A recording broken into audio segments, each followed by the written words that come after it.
Hi, welcome to Café with Cavanha. Today we have Vinod Kumar with us. Vinod Kumar is founder, president of ISOguru Incorporated. He was president of Aerospex Corporation. He helps companies to achieve ISO standards and other international certifications. Welcome, Vinod. Good evening. Good morning for you in San Diego. Good morning and good evening to you. Very nice talking to you again. It's always a pleasure. Yeah, it's my pleasure. Thank you very much for accepting my invitation. Could you please tell us what the main demands of U.S. companies for ISO standards? It's not just the US companies, but all over the world for major corporations. I'm seeing this trend that more and more companies are not only insisting that their suppliers be ISO certified, but actually it is like a prerequisite for doing business with anybody. And there are many reasons for it. One of the most important reason is, of course, you want a product that you can depend on, and you can depend on your supplier giving you a consistent quality all the time and not just once in a while. And the other one is, of course, also for major corporations, they want to be sure that if there was an issue at any time, that they could fall back upon, at least they're doing their due diligence and dealing with only suppliers who are well qualified and have very good systems in place. For general companies and any kind of companies?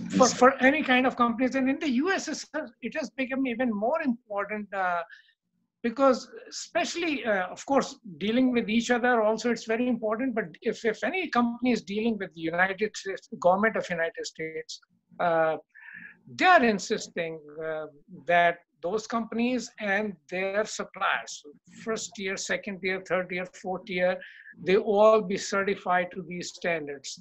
Earlier there used to be different standards, mil specs and different specs, but now most of them have come down to the one ISO standard. 9001 is the most basic one. And in fact, most other standards, which are even specific to different industries, like the oil and gas industry, later we'll talk about, they're all based on ISO 9001. That's a great question. That's a great question. Sorry to interrupt you. Oil and gas companies are different from the rest of the segment? Yes. So many companies found that ISO standard, because it is meant for any kind of organization, small, large, or doing any kind of business, it is written in a more generic fashion. So it used to be very prescriptive when it started, but then people in small businesses, they complained. So they watered it down, made it more generic. And then some of the industry segments like oil and gas, aerospace, automotive, telecommunication, they found that if they are not more specific in certain things, it can bring in a lot of risk factors. So those industries took the ISO standard and they added what we call supplemental requirements to the ISO basic standard.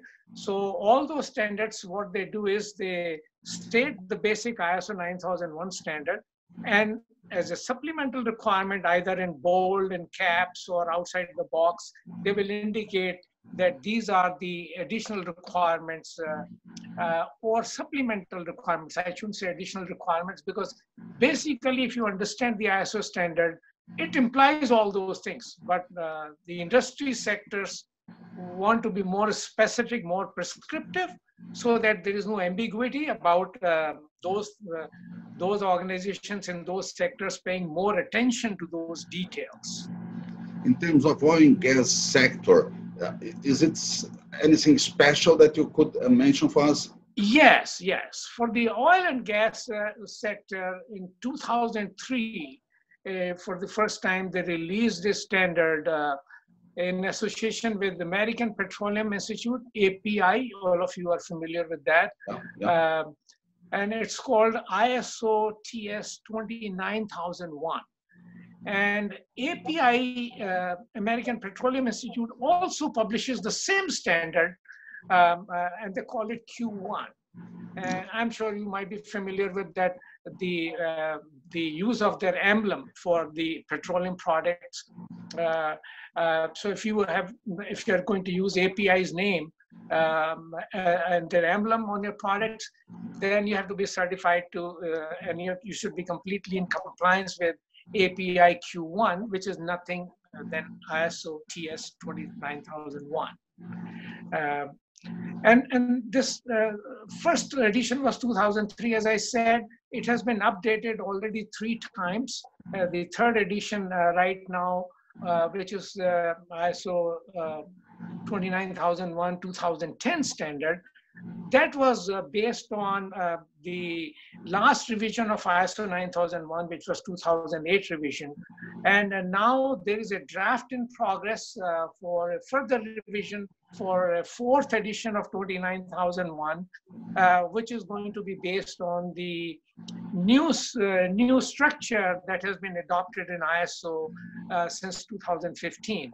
So it will be based on ISO 9001 2015, but it's still in the process of review and discussions, and sometime in the near future it will be released. So they have similar contents, but are they competitors or ISO? No, they are exactly, if you get hold of it, ISO 29001 standard, it will state that in the box, they have exact ditto, the same verbiage as in ISO 9001. And outside the box, they state for each clause, they state the supplemental requirements. And again, there are not supplemental requirements for each clause. Only for few clauses, there are supplemental requirements. And in my opinion, those are not supplemental requirements. Those are really, like I said, elaboration of what specific things the oil and gas industry would like to see you doing if you are in compliance with ISO 9001. So for example, they're paying more attention to defect prevention and reduction of variation and waste from service providers.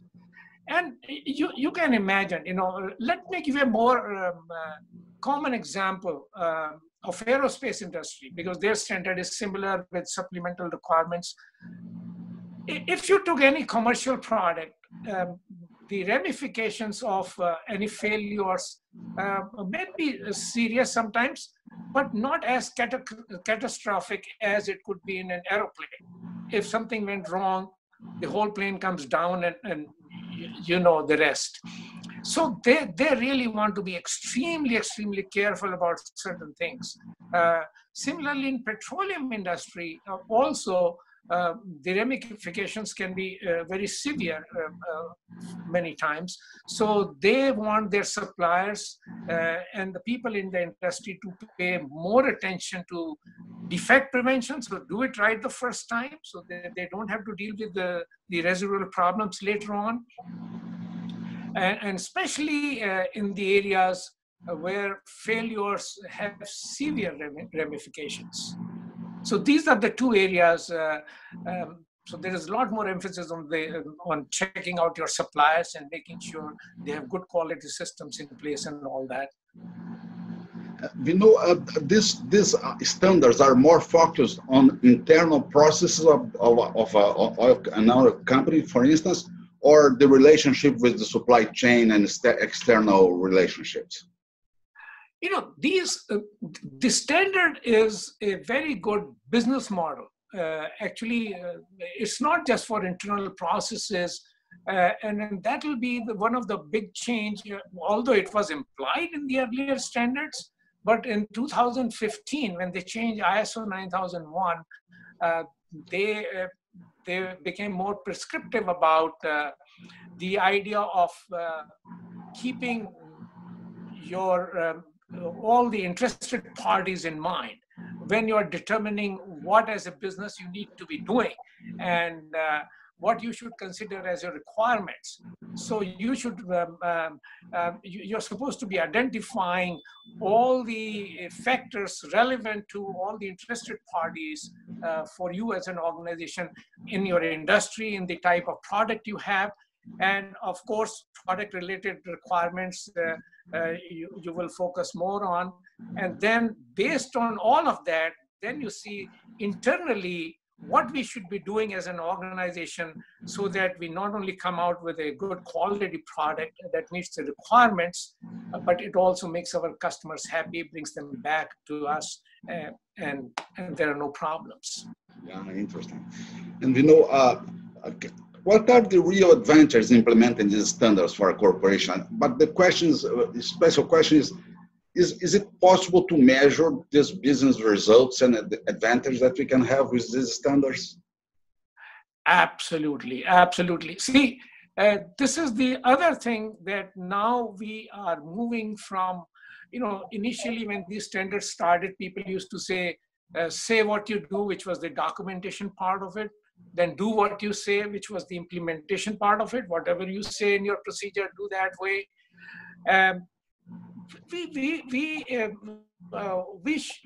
Although it was implied again, but many people didn't understand that do what you said, say what you do, all those things were meant for achieving the results that you really wanted to achieve. Designing your processes, designing your product, it was for the main purpose of achieving certain results. So now they're laying more emphasis on process approach so that you establish your processes, including design process and then manufacturing process or service process, whatever it may be, to ensure that you are getting the results for which the process was designed for. So there is more emphasis now on defining how you will measure your success of that process going forward. And going forward, most of the audits will be focused on defining your processes, defining the objectives of those processes, and then measuring those objectives. How did you come out with those objectives? So if you go back to PDCA cycle, plan, do, check, act cycle, then that is how the new structure is laid out. So there is a lot more emphasis on measurement of results. Yes, absolutely. And talking about the benefits, you know, it's a no-brainer. You know, if you have good product, consistent product, you have no problems. You will have loyalty of customers, referrals, better revenue and market share. You will be able to respond better to market opportunities. You will have effective and efficient use of your resources that will add to your bottom line. Alignment of all your processes for your desired results, improving organizational capabilities, better understanding and motivation of the people working in the organization. Because one of the important things in the new standards, of course, it was always implied earlier, is during training, you want to make sure people understand why is it important that they should stick to the process and do what they're supposed to be doing? What are the implications of they're not doing it right, and what can happen down the line if they didn't do it right? So that kind of, so when people have better understanding of all these things, they're more motivated to do the right things. So that's where this is going. It's interesting because workers can feel that they can improve competence and qualification for the market, and so they can be very involved in this situation. No? Absolutely, that is the key. You know, when I start working with a client, one of the most important thing is I don't want the top management to dump on the other people. Here is the procedure, do it this way. You have to work from bottom up, involve the people, let them feel and have what you call, ownership of the processes, so that they think they came up with this process and they understand the importance. Then they understand what results we are trying to achieve, and then they know how they are participating in achieving those results. And that is when the real motivation comes in. That's right. And please tell me the roadmap for getting certified for these international standards. What is the roadmap you have? Well, I think the first thing is definitely to involve an expert who not only understands what are the requirements and how to interpret them, but how to interpret those requirements for your organization, not ABC organization, not a very big or very small organization, but your organization. And then understand the culture of your organization and see how to implement this so that you don't lose the culture of your organization, you have the motivation of your people, keep them involved, and still be in compliance, complete compliance with all the requirements, and produce a better and a good service, consistent service or a product, whatever business you are in. And then the second step will be to do a gap analysis with that expert, to see where you stand. Most organizations, if you have been in business for some time, would already have a good system in place, good processes in place. Otherwise, you won't be in business. Some of them need only very little bit of tweaking here and there. So once you do a good gap analysis, you know what needs to be done. And then you also do the training of your people, your key people in your team, including supervisor level and lead people level, so that they have an understanding what is required and how it should be done, so that even if we are doing it, how it should be done so it is considered as in compliance with the requirement of the standard.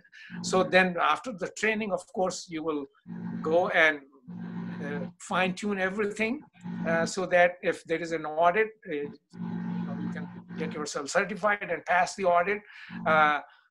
So then the fourth step, after you have done a good internal audit to see that you are ready, then go to a registrar and schedule your audits for stage 1 and stage 2. And then, of course, you have to maintain it. That is the important part of it. It's like a 16-year-old or 18-year-old getting a driving license. They know how to drive, but you're not the best driver on the road. So you need to always continually fine-tune your system. It's a dynamic thing. So that is why the registrar also has to come back at a periodic time, depending on how good they found your system last time, either every 6 months or every year, to make sure you are staying on course and nothing is falling through the cracks. And that is how you stay certified to these standards. We appreciate this nice conversation with Vinod Kumar. Very good. Thank you very much for your explanations and everything. Thank you, Vinod. Thank you, Cavanha. I really appreciate you giving me the opportunity. And just as a parting comment, I would say that in your own self-interest, you shouldn't try to do it because somebody is putting a gun to your head to do these certifications or anything like that. But like I said in the beginning, take the ISO standards as a business model and use it as a checklist for doing the right things. And if you're a world-class company, maybe you already are in compliance without even knowing of the standard, because you will be doing all the right things. And like I said before, the new structure which is coming now through ISO 2015 standard is a PDCA cycle, plan, do, check, act cycle. And all of us, even if we don't know it's called PDCA, all of us use the PDCA concept in our personal life every day. We plan something, we do it, then we see, did it work out the way we planned it? If it doesn't, then we take some action to modify so that we get the desired results from it. And the last thing I would say, if you have a good system in place and you're almost there, why not take credit for it by getting certified? That will help you to improve the image of your company, organization, and also get more business and become more competitive. Yeah, that's right. Yeah, very good, very good. Okay, thank you very much. Have a Thank you good day very in much. San Thank Diego. you. Nice talking to you again, and it's always a pleasure. Sure. Thank you. Bye-bye. Good day for everyone. Thank you. Bye.